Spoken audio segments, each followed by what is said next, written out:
Hello everyone, welcome to my channel. This is Rajni and this is the monthly prediction for the month of May 2021 for all Libra ascendants or Libra Lagna.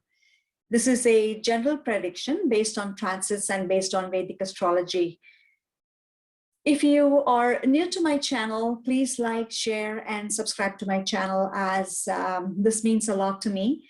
For those who have already subscribed to my channel, thank you very much. And if you like a specific consultation or a reading from me of your birth chart, please visit my website or you can also email me. Now, I will be doing another short video in a day or two, and I will take an example chart and will show how I predict the person's nature, their education level, and what kind of income that person can expect, and what kind of career that person might have, and whether they have a promise of marriage, and what would be the quality of the marriage, and also to see if that person will have a yoga for a second marriage, and few other things, of course. So watch out for that video. That will be very informative. And this month, you will experience two extremes in each of the fortnights, which I will explain as we go along. So watch this video until the end to learn what is in store for you this month. Now, pay close attention to the time periods I will be mentioning. Now, we have, let's go over the placements of planets. Now, we have Ketu in the second house of finance and speech and family in the sign of Scorpio. We have Saturn in its own house in Capricorn, forming a Shashyo in the fourth house of mother, property, and vehicles, and also happiness in home environment. Then we have Jupiter in the fifth house in the sign of Aquarius. Now we have Sun exalted in the sign of Aries in the seventh house together with Venus. Now, Sun will move into the eighth house in the sign of Venus on May 14th. Then we have Mercury and Rahu in the eighth house. Mercury will move out of the eighth house on May 26th, where it will join Mars in the ninth house of luck and fortune. So let us see the results of transits now. Now, if you know what time periods or Mahadashas you're running, you can glean a lot more out of this prediction, and you can apply it on your own birth chart. Now, your ruler is Venus. Venus rules the ascendant and the eighth house. Now, Venus is in the seventh house until May 1st, after which it will move to the eighth house. Because Venus is with Sun, some of you may need to take extreme precaution about your eyes this month. After May 4th, when Venus will go into the eighth house, some of you may get some inheritance money as well, some of you. Also, some of you may come in contact with some wealthy women in your life at this time, and you may spend money on luxury things or living life in a luxurious way and spending money more than necessary. And this may bring some issues to the forefront later on in life. So watch out before spending too much money. Now, Venus is in its own house in the eighth house with Mercury and Rahu. Now, with Rahu there in the eighth house, some of you may have to face some difficult situation with your spouse, either due to your causing the problem or problem stemming from the spouse. Since you now know ahead of time what is likely to happen about the relationship, you may want to take proper measures to make sure this unpleasant situation can be avoided if you are the main cause of the problem. Now, eighth house Venus and Rahu also indicates that you could be cheated out of your money. So be watchful for that.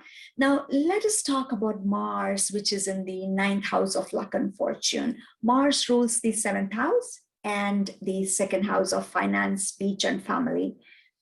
Now, Mars is going to ensure that you're going to be lucky in many ways, and you will be successful in each of the efforts you take this month. And some of you may see good results if you are dealing with anything international. You will see huge profit in those type of dealings, anything international. You will also help out your younger siblings this month and provide all the necessary support they may need. Now, Ketu in the second house could bring some dip or some loss in your finance this month. And this applies more for those running the time period or Mahadasha of Ketu. And some of you could become very busy with family responsibilities this month. Your relationship with your in-laws could be slightly affected this month. Now, Saturn is in the fourth house in its own house of Capricorn. Now, Saturn also rules the fifth house. Now, Saturn is generally good for all Libra ascendants, for all charts, Saturn ascendants. Now, Saturn ruling the fifth makes one very intelligent, and your ability to grasp things and ideas will be very good. Your memory will be sharp. So Jupiter is placed in the fifth and rules the third and the sixth house. Your investment in stock market will be good this month. Now, Jupiter aspects the ninth house of luck and fortune. So Jupiter activates luck to come to you in most of the areas. Now, Sun is exalted in Aries in the seventh house. You will be full of confidence during the first 15 days. You will gain support from government officials. You will find yourself in a situation where your friends may be in a very high position through whom you can gain financially because of your connection with them. And Sun in the seventh exalted, and Sun as aspecting the ascendant, and Sun being connected to the ninth house of luck and fortune forms a yoga called Dhan Yoga. Now, Dhan means wealth. So due to Sun's excellent position in your chart, some of you will experience increase in your wealth. This is until May 14th, until Sun is in the seventh house. If you are in your own business, you should see your business flourishing this month, bringing you great gain. Now, once Sun moves out of the seventh house and goes into the eighth house on May 14th, then the situation changes slightly for all you guys. Now, some of you may experience some health challenges. Also, there is a possibility that some of you could face some financial loss, because of which you will have to face some stressful situation. You see, eighth house is not considered that good in general. Plus, at one point of time, we have planets like Saturn, Venus, Mercury, and Rahu all placed here together. So you can expect some problems related to your partner or spouse, or some money loss or some health challenges this month after May 14th. So I must warn you that the last 15 days may be a bit stressful time for some of you. Now, Mercury being in the eighth house most of this month, and Mercury ruling the 12th house could indicate some major sudden and unexpected expenses.